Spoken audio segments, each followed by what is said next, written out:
Good morning, everyone. Welcome to this month's Health and Wellness Q&A with Living Healthy List. I'm really excited today to be talking with my friend, Dr. Karen Wolfe. Karen is an amazing person. She's a lot of fun. She's got a lot of spirit and a lot of great information, education, and tips for all of us to have resilient health over 50. Now, of course, we all want resilient health throughout our lives, but I think so many of us get to this point at 50 where we're going, things have changed. Now, what do we do? So a little bit more about Dr. Karen. Dr. Karen Wolfe is an Australian physician. She's a speaker, she's an author, and a guiding mindful change and holistic health coach with the Institute for Integrative Nutrition. She co-created the Conscious Body Method coaching system using her book, Create the Body Your Soul Desires. And many coaches use this system with their own clients. Karen is incredibly committed to the application of coaching for achieving behavioral changes in wellness, which I think is really important. It's a piece of the health and wellness aspect that I think so many of us are missing. She's also an international speaker, as I mentioned, on wellness and nutrition. She's a regular lecturer to the public as well to hospital groups, because keep in mind, Dr. Karen is a doctor, first and foremost. She also speaks at conferences and professional organizations throughout the US and abroad. As I mentioned, she is the author of 7 books, or several, I guess, at this point. I think there's probably 8 of them now, isn't there, Karen? Including Is Your Lifestyle Killing You? The 8 Simple Steps for Lasting Weight Loss and Optimal Health, a new ebook on gut matters. That one is Gut Matters, 4 Ways to Optimize Your Digestion to Boost Your Second Brain. This one here, to improve your mood. So as you can tell, Dr. Karen has some great experience, some great insight when it comes to health and wellness. She really has the depth and breadth of information that we all need to make sure that we are on a path to health and wellness and vitality. So Karen, thank you so much for being with us today, and welcome. Yes, you're welcome. Great to be here. What a great topic. Yeah, this is a fun topic. It's funny, when I was young, I was like, oh, 50 is so old. And now that I'm 51 is not so old. Fabulous 50. That's what I say. Ooh, fabulous 50. So Karen, tell us a little bit about, so I gave people your bio. You have an incredible bio.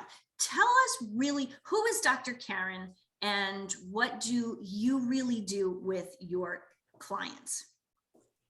Yeah, well, what I do with my clients is pretty much what I do with myself, because what I love is I call myself a recovering doctor, because when I went to medical school, they don't require you to do anything that you're advising patients to do, just saying. So I've kind of switched the switch, and I do everything that I ask my clients to do. And it's so freeing because my work becomes my life, and I'm very passionate, especially around this topic, and I still hear it. I was working out this morning and I heard someone, a beautiful lady I was working out with, saying, I'm almost 40, so they tell me I can't lose weight after 40, so I'm on keto.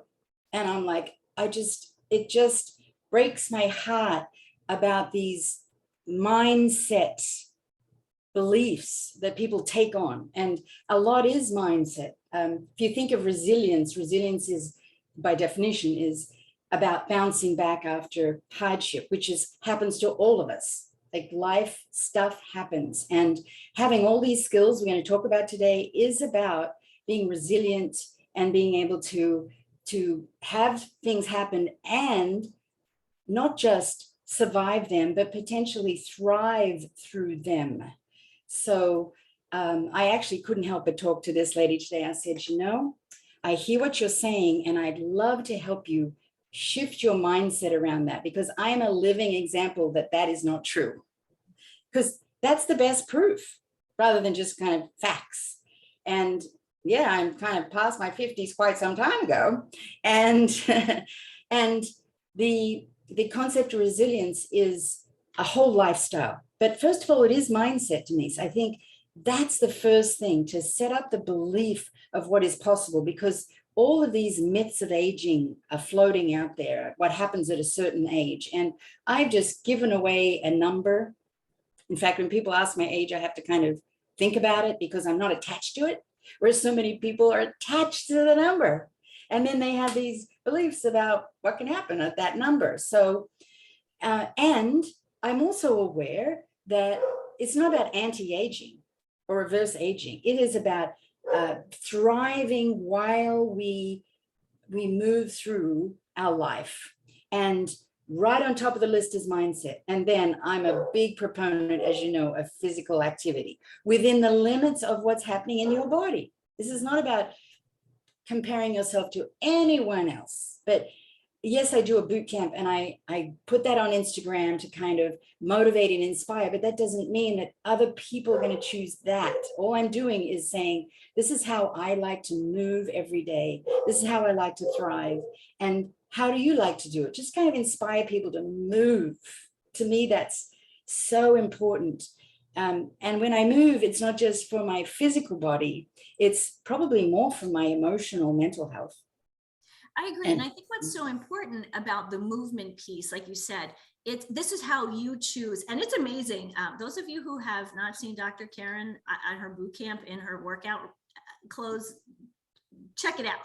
Because one, you look amazing. You have such a positive mindset, but I think you make a very good point. Each of us is a little different. You know, what works for me may not work. What works for you may not work for me. Exercise wise, whether it's just because I don't, I choose to do something else, or, some people don't like lifting weights, which we should talk about that probably a little bit, since our topic today is, resilient health over 50. Though again, everyone, this is something that we really want to be thinking of when we're in our 20s, our 30s, our 40s, and moving throughout life. So, I think of, when I was in my 20s, and I was an athlete, I was still in college. I was an athlete. And I know, Dr. Karen, you were an athlete throughout college. Things are different. Like once you get out of college and there's not that regular workout routine, you have to create that. So when you're in your 20s, there's something that's kind of already planned for you when you're in sport.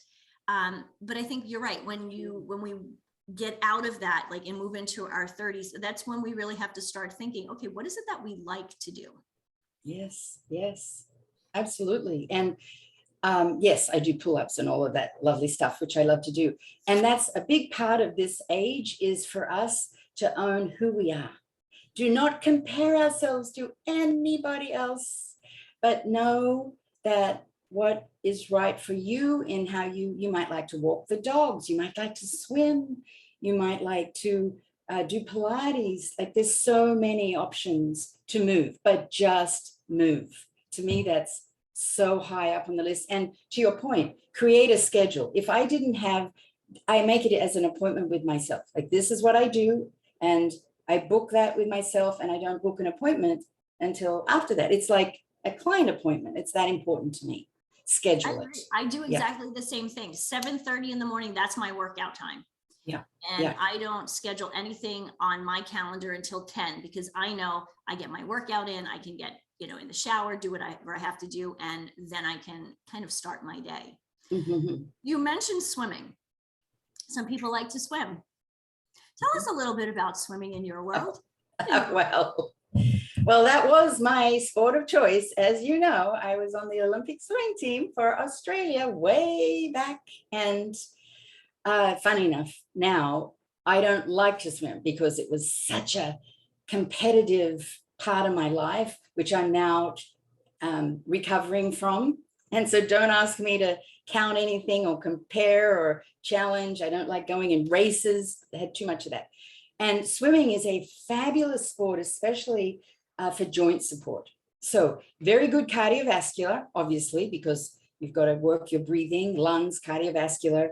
Very good for mobility, flexibility, joints. And of course, you don't have any gravity because the water is supporting you. The downside to that is you don't have any gravity. So those of us that need, and again, this age, we need to protect our bones. Bone health, so important. As we move through our years, falls and fractures are the main cause of morbidity and mortality. So we got to keep our bones strong. First way to do that is get the muscles pulling on the bones. So you said about weights, just have little arm weights, just like stand there. Don't have to be heavy because you've got to be really careful too, but you do your arm weights, you build. So anytime you're pulling on the bone with muscle, you're strengthening the bone, and swimming doesn't do that. So swimming's great, and you want to add some kind of more weight-bearing activity to that as well. So keeping our bones really strong with not just strength exercises, but vitamin D level, very important, reducing caffeine and sodas, which just like leach the bones. There's all kinds of, we could do a whole talk, of course, on bone health, but that's very important at this age too, because that's in our mind. And if you haven't had a bone scan, I'm shocked how many women still have not had bone density scans after 50. I have not had one yet. After 50, that's part of your preventive care to see where you are in terms of your bone health. And then, because we can do something, even if you're looking at osteopenia before osteoporosis, you want to know that. And so that you can actively work on strengthening your bones. I'm really glad you said that, because I, as I still consider myself an athlete. I've been active most of my life. It didn't occur to me that I should get a bone scan.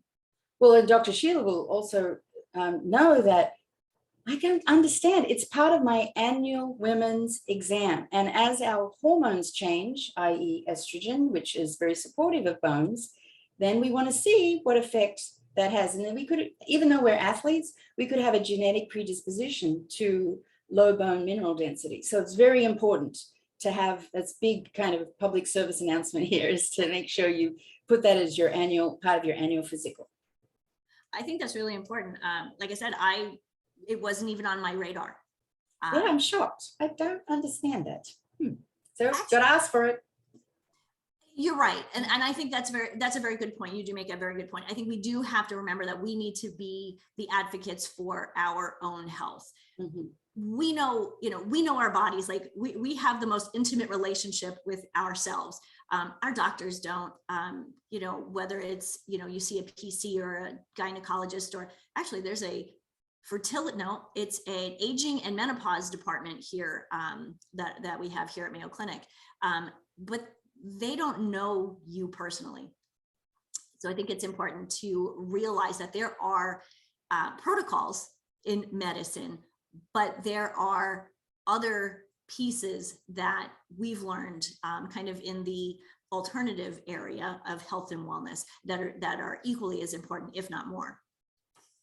I think it's the difference between, I hang out in what I call the creating health area, where I'm looking at how can I create health. When you're looking at treating disease, it's a kind of a different mindset. And for someone healthy like you, they may not, it needs to be like, it's a check mark on a women's annual physical, but it's a mindset that we really want to help. And that's part of what your Living Healthy list does, is we become the best advocates for ourselves and our health needs by understanding these things.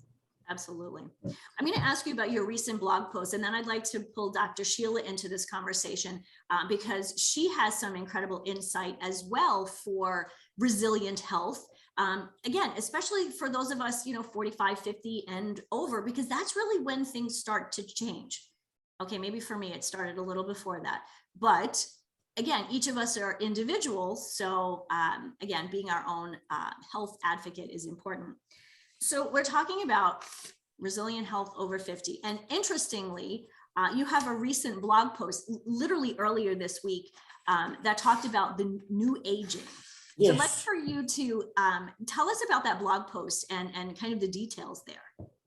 Yeah, it was a study I came across by actually AARP, where they they interviewed people 50 plus to talk about what's important to you in your life. And they found that it's not about being as youthful as possible and being able to look like perfect. It is about finding meaning and purpose and being physically active, even though there might be limitations to that. So there might be a diagnosis, but that doesn't hold us back. And I was so happy to hear it because of our conversation now, that this, as we move through these years, stuff happens and diagnoses happen, and looking at, okay, here's the diagnosis and what can I do knowing I have that diagnosis, rather than just shutting everything down. So the new aging is about purpose and meaning and being physically active and involved in life, even though we might be going through a struggle physically, mentally. And we don't all want to be youthful again. It's not about the Hollywood. Again. Yeah. So I'm so happy. I just had to write about it and just share those ideas and try, again, mindset, about shifting our mind about, and let's face it, the freedom that these years bring now, like empty nest. I'm an empty nester. My daughter's having our first grandbaby. Yes, in October. So, I'm like going to be the healthiest grandma, because I want to be not just able to be with that baby, but a great role model and shift this. If I know you, you'll be crawling on the floor with the baby. Yes. Yes. So that's what the new aging is. It's like, yes. And looking forward to, and the other thing, interestingly, was it's not about living the longest. It's about live, die. Like optimizing the years versus the number of years. And certainly that's true in my experience, but I was happy to hear we've got this whole mindset around that now. It is really about living life to the fullest. And interestingly, Mark, my husband and I were recently having this conversation. We had seen some friends a few weeks ago, and two sets of friends who are quite a bit older than we are. And one couple who are, really doing stuff in life and moving and learning new things, and another couple that just kind of sits at home. They do walk the dog, or they do a little bit of arts and crafty things around the house. But just in the last 2 years, since we haven't seen them since COVID, how much those two couples have changed. And the active couple, they still look great. The not so active couple kind of look like they're worse for wear, let's say. Mm-hmm. Yep. So I think you're right, that living life to the fullest is important. Whether you're 50, 60, 70, 20, we need to make sure that we are actually living our life and not just kind of going through the motions. And I agree. It's the life in the years, not the year, I'm going to say this totally years wrong. In your life, right? No, the life in your years, not the years in your life. Thank you for that. Dr. Shelia, I'd like to bring you into this conversation because you bring some unique information for women's health when it comes to obviously pelvic health and some other things, because you also, you work with mostly women. I do. Mm-hmm. You do. I do now, yeah. Tell us a little bit about who you are, what you do with your clients, and then I will ask you the question also about resilient health over 50. Okay, yeah, and I do want to just preface it by saying so many of the things that you have said, Dr. Karen, are the things that I try to live by. And some of that stuff, I know you're saying that in the 20s and 30s is when you start thinking about it, but in the 40s is really when I find a lot of women start thinking about it, because your body starts to tell you that you should start thinking about taking care of it a little bit more. It's not quite as carefree. And weight training, I used to teach, I don't do it anymore. I'm getting ready to go back. I stopped it with COVID, but I used to teach exercise classes, actually. That was my fun thing. So I did not know that. Yeah. So I taught the gamut. I taught weight training class, so you know, less meals, so it's like body pump, whatever. So I taught that. I taught kickboxing. I taught Zumba. I'm a Pilates instructor. So I have been, and I always tell people that's your fountain of youth. I've always told people that's your fountain of youth is movement. So and when you talk about comparing the couples, even when you just had that statement about those couples, You find that too, just in general with people, even if you look at a category, two people can be 50, and the person who does not move or does not have a purpose or does not have that curiosity and lifelong learning, they age very differently. And you'll find that throughout the spectrum. So I'm just really tapping on what Dr. Karen said, because I know that's not what you asked me, but I did want to get that statement in, because what you are talking about is really dear to my heart. I always talk to women about that quite a bit. And yeah, and then I won't even get into the DEXA scan thing, because I don't know why that is not just like mammogram. And here's someone like Denise. I mean, it's shocking. A case in point that it hasn't been recommended. You should not have to ask for it. But what we're saying is, now you know differently. We have to be our best advocate. I don't know why it's not being done. And then men, they don't get it at all. They have bones. Right, and they do get osteoporosis.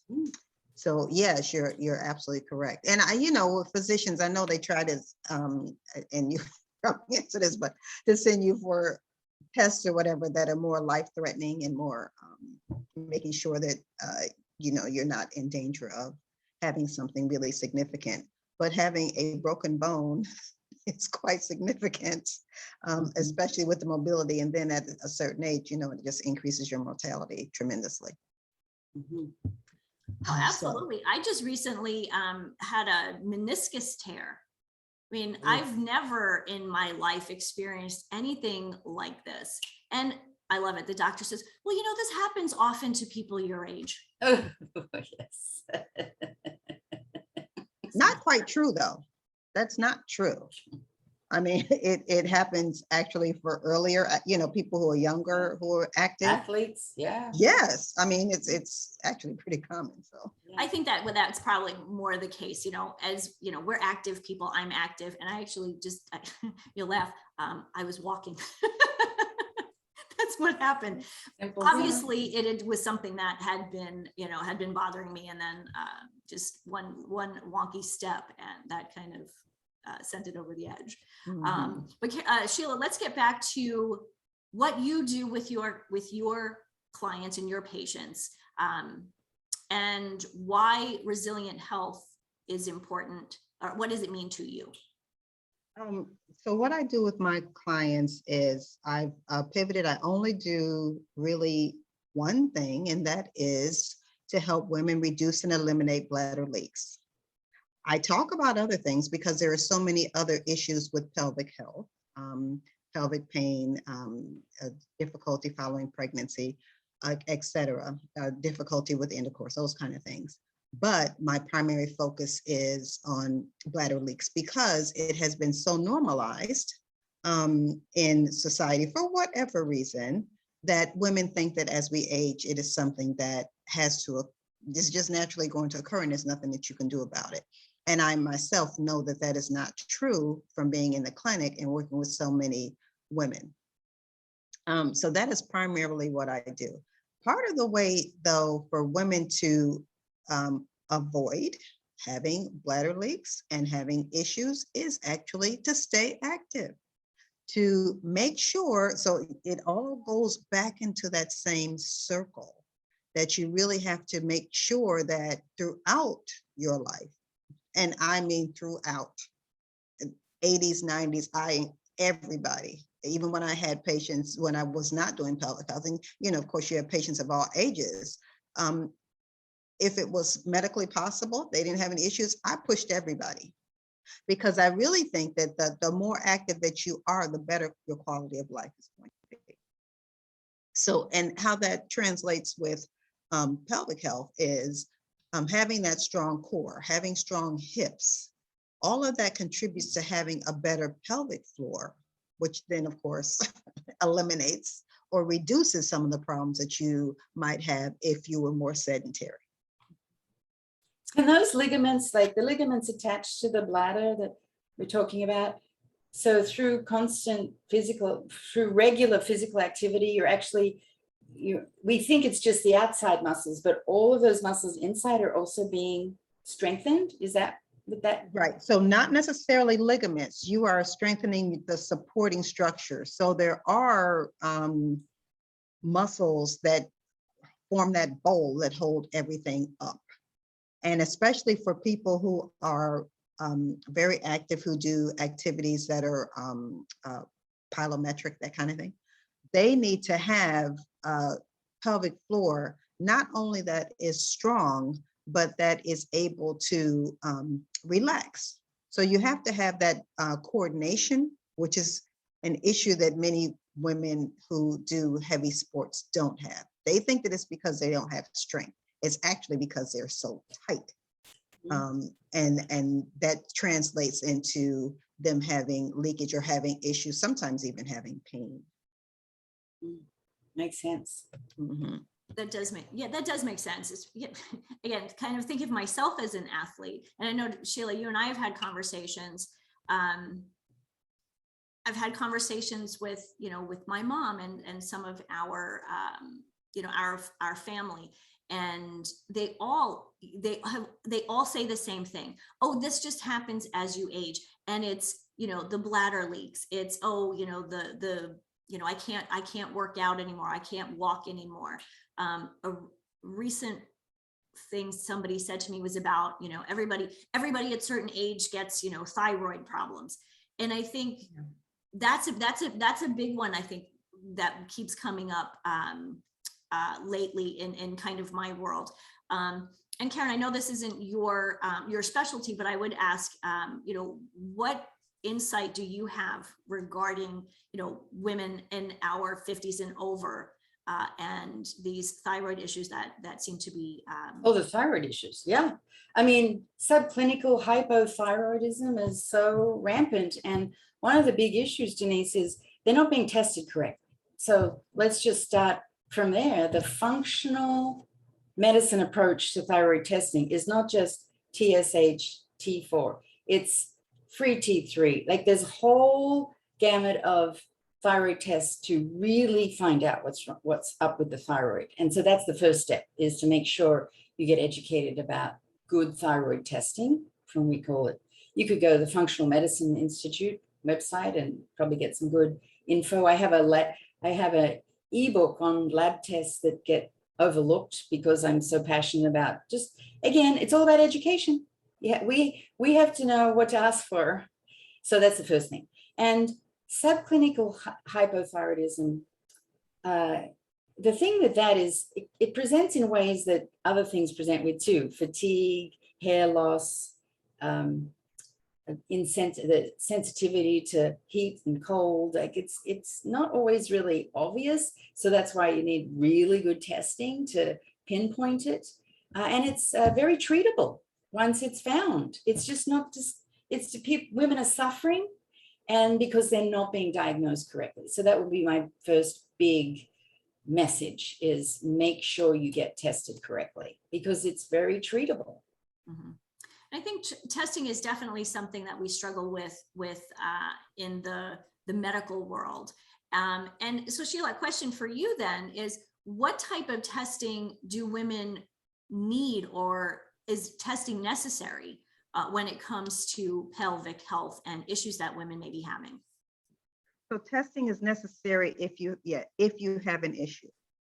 Testing is not necessary if you do not, because that's just an extra invasive procedure that the outcome doesn't change, because you only want to, you want to do things for information, not just to do it. So that being said, if you're having a specific problem, then yes, testing is appropriate.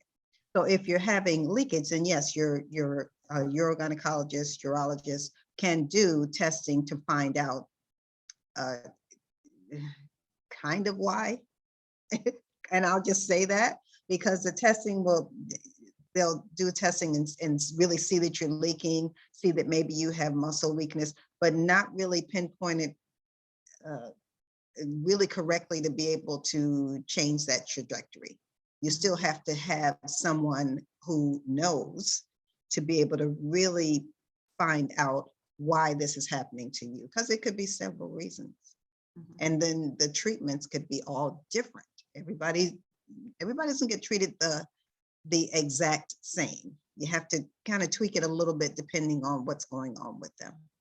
But testing is very, it is very useful, especially for people who have problems that you cannot figure out why.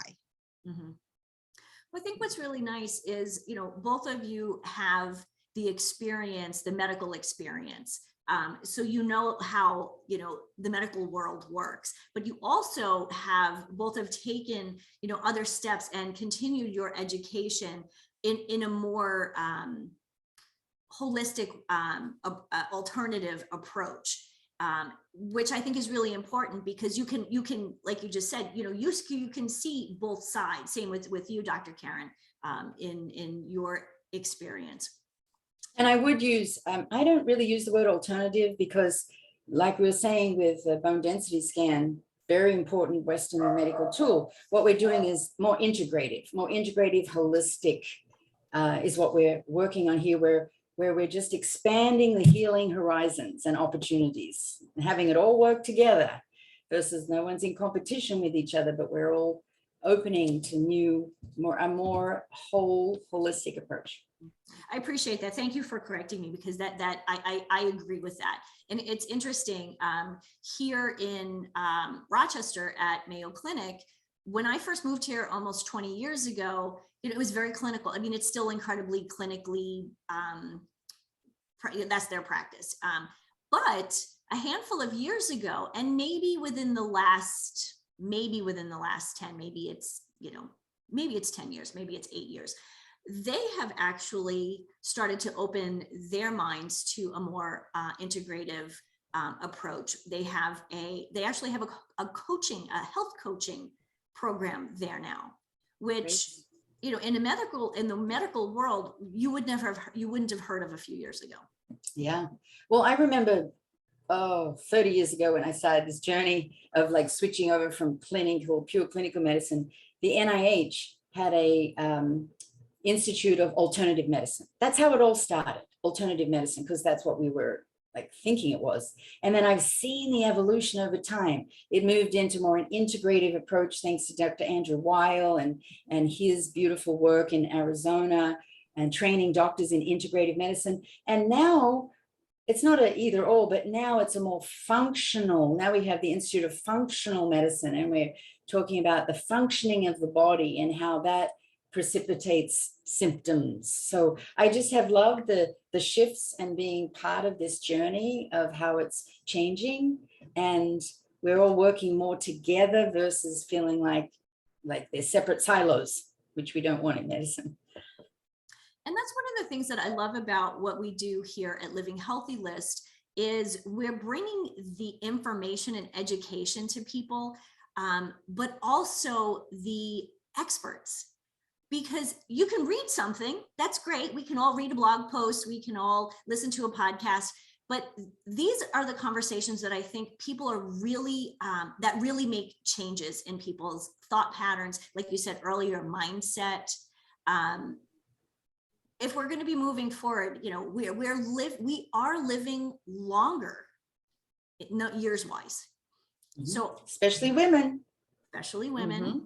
The my husband tends to think that he's going to outlive me by many years, and he's already 14 years older than me. So I don't know. We'll have to see what happens here. I'd like to ask both of you at this point, Dr. Karen, I'll start with you. So we've talked a lot about movement. The three of us have talked a lot about movement and why that's important. In your scope of, I would say practice, but scope of work with your clients, what are the 1, 2, and 3 things that you want people to walk away with today? Yes. So I would say 1 is physical activity. I think the fountain of youth, says Dr. Shelia, if we could make a pill out of the benefits of physical activity, someone would be making a lot of money. So we're missing the boat, not shouting that from the rooftop. So physical activity. Then mindset, or maybe mindset has to come first. And I hope these kinds of conversations allow women, because I guess we're speaking to men and women, but we're all women here, to see new opportunities for them, to question some of the tapes that are going through their mind about what they can, can't do, what happens we age. And so being able to shift to new possibilities, because then that allows the lifestyle behaviors, okay, I'm going to get physically active because I know this is possible. Like there's got to be this motivation, this hope that we can, and that's sometimes when I'm with a client, I know the relationship I'm developing is as powerful as anything else I'm saying.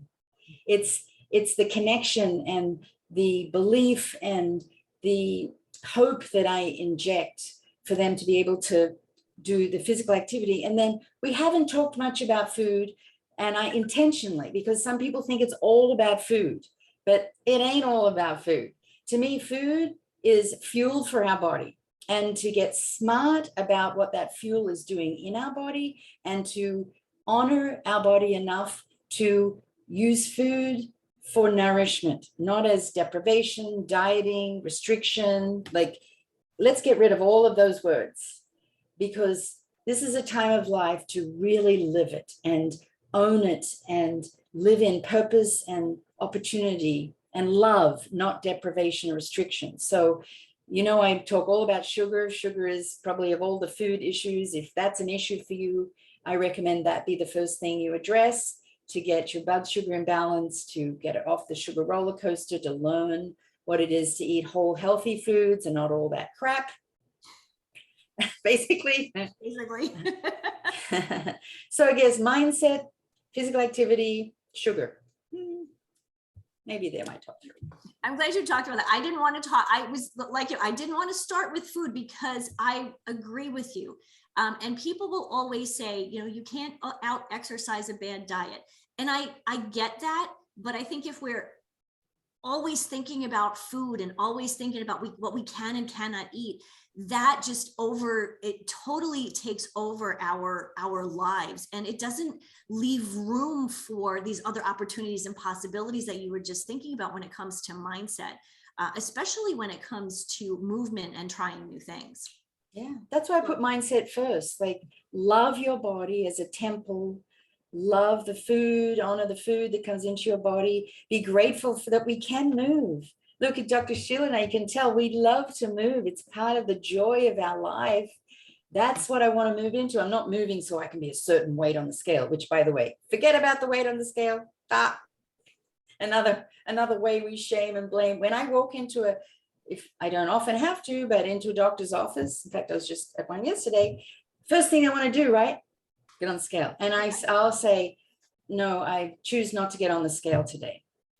And luckily they don't question it. It seems like maybe it's a thing now where they just honor it, they mark it down on this.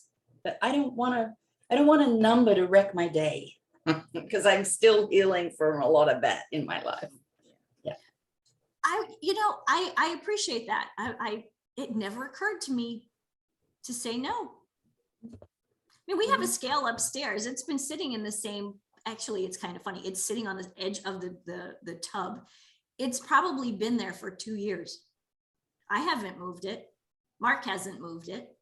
As much as for the two of us, again, Mark and I are 14 years apart.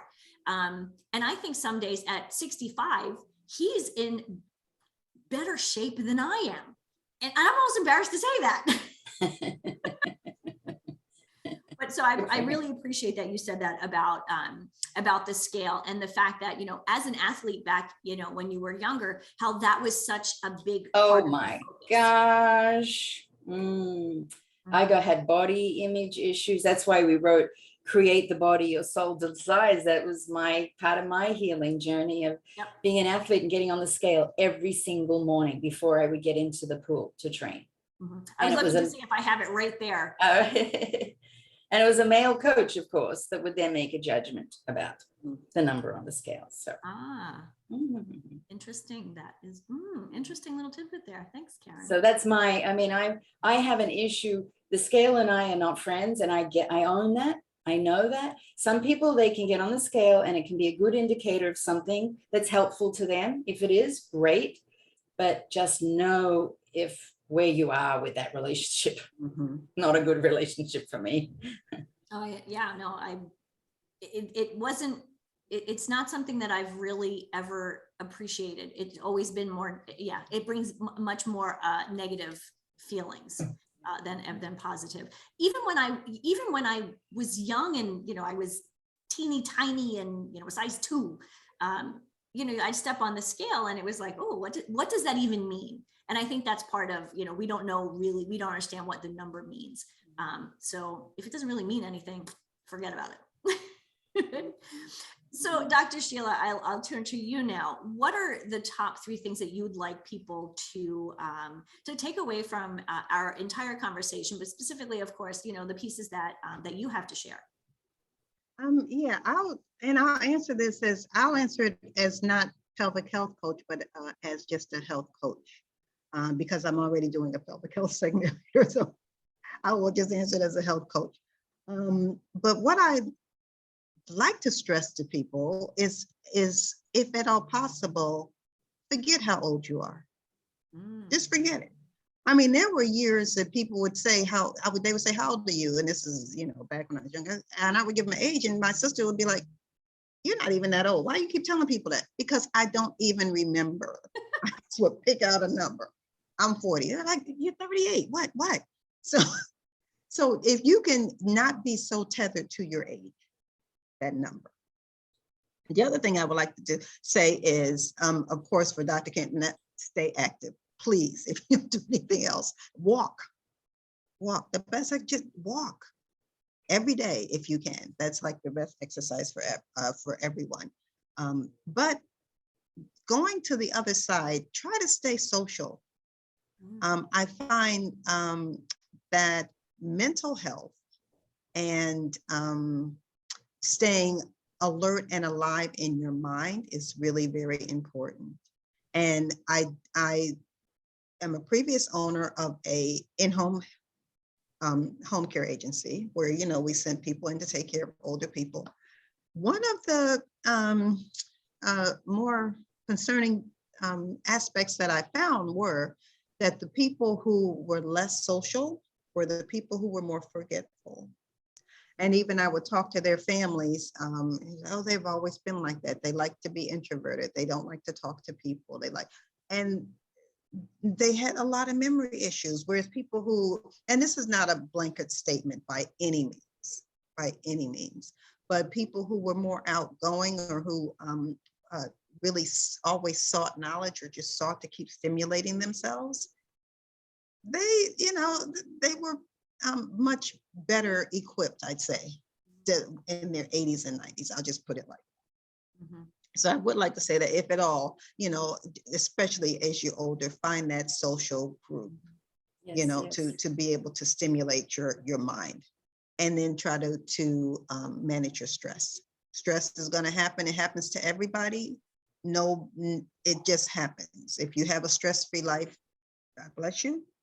But there's always ups and downs. And when you just try to actively find a way to manage your stress. And those will go just a long way to improving even your physical health.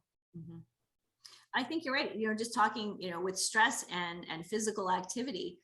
Karen mentioned earlier for her, her workouts, it's an emotional and, more for her emotional than her physical.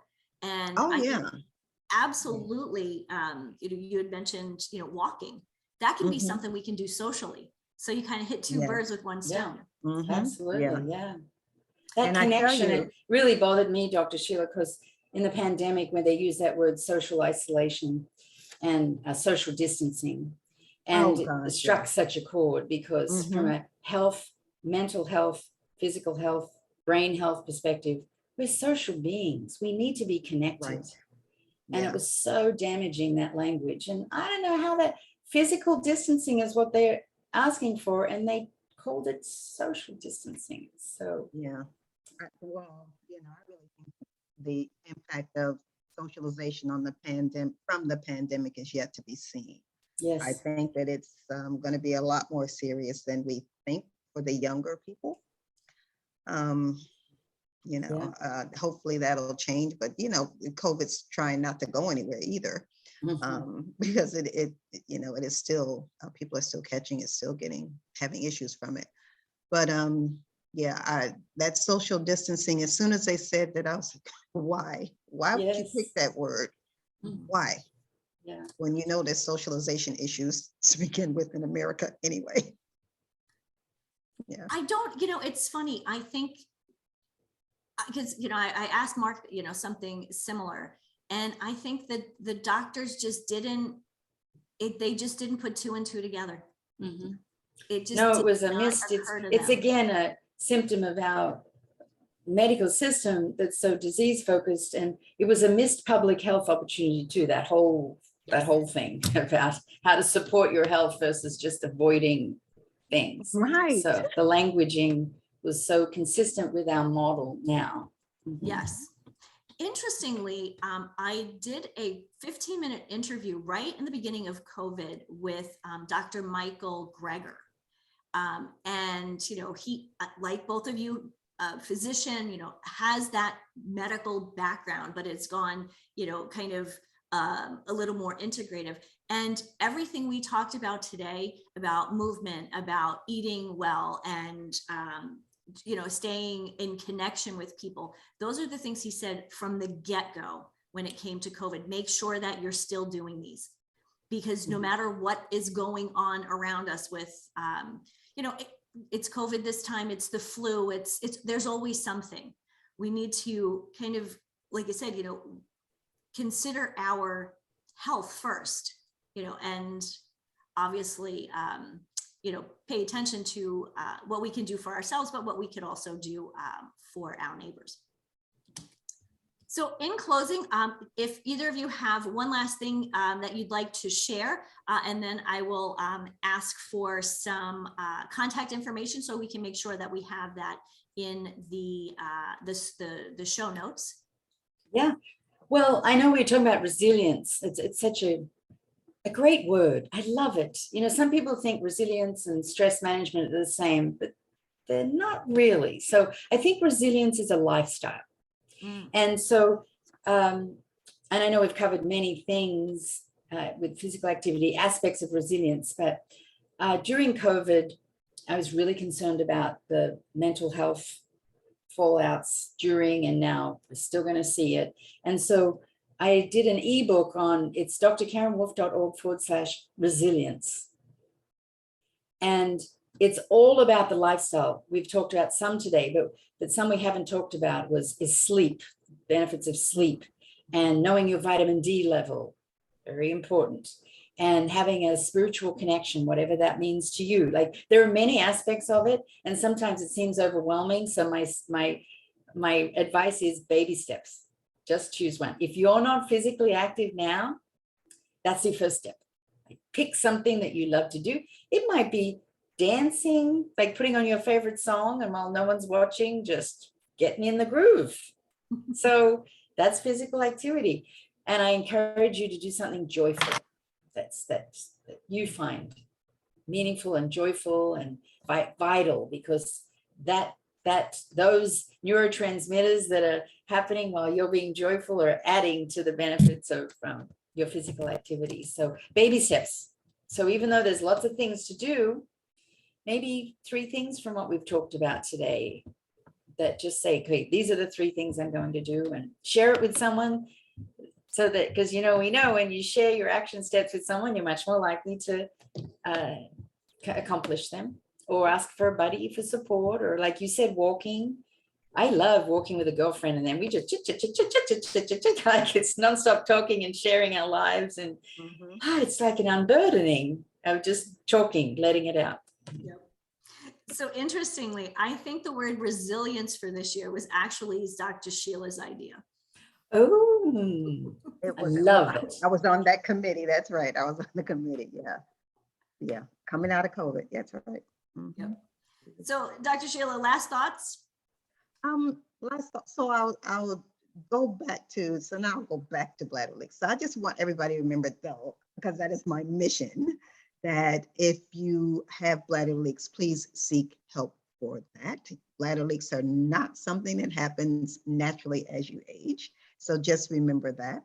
If you are interested in having or getting more information, I do have a free presentation video, online presentation, 30 minutes, it's very short, about bladder leaks. You can find it at thepelviccoach.com/free. Yay, perfect. Yeah, so you can just find it there. I can't top any of the other tips that we have given you, without repeating, because we've given you a lot of information about trying to, I want you to always think about though, how can I live my best life? Think about it like that. And that way, when you get, when you don't feel right, or when you have a hunch that something's not right, mentally, physically, spiritually, whatever, you will question it and try to find the answer. Don't be complacent. I'm going to leave it there, because I have always told my patients that, like, they could, because they will come and they will say something to me. My doctor said X. It's like, well, what do you feel about that? If you're not happy, don't accept it. Yeah, And you know what I love about that too, Dr. Shelia, you said, live your best life. That's so right. Your best life and my best life and Denise's is unique to our gifts and talents and who we are. And we're all got different things to give to the world. I love that. I love it. And I think, thank you both for being here today and sharing, your experience, your knowledge, your passion. I truly appreciate both of you. I'm so glad that I have you in my world, and I'm so glad that you were here to share with our audience today. And for those of you who'll be watching the replay, you'll find it on Facebook, YouTube. We'll send an email out with the MP3, or probably the link to the YouTube, and you'll be able to find it on livinghealthylist.com. So again, thank you for being here for this month's Health and Wellness Q&A. Until next time, I leave you with this: healthy living, happy life, everyone. Thank you. Bye-bye. Bye-bye. Bye-bye.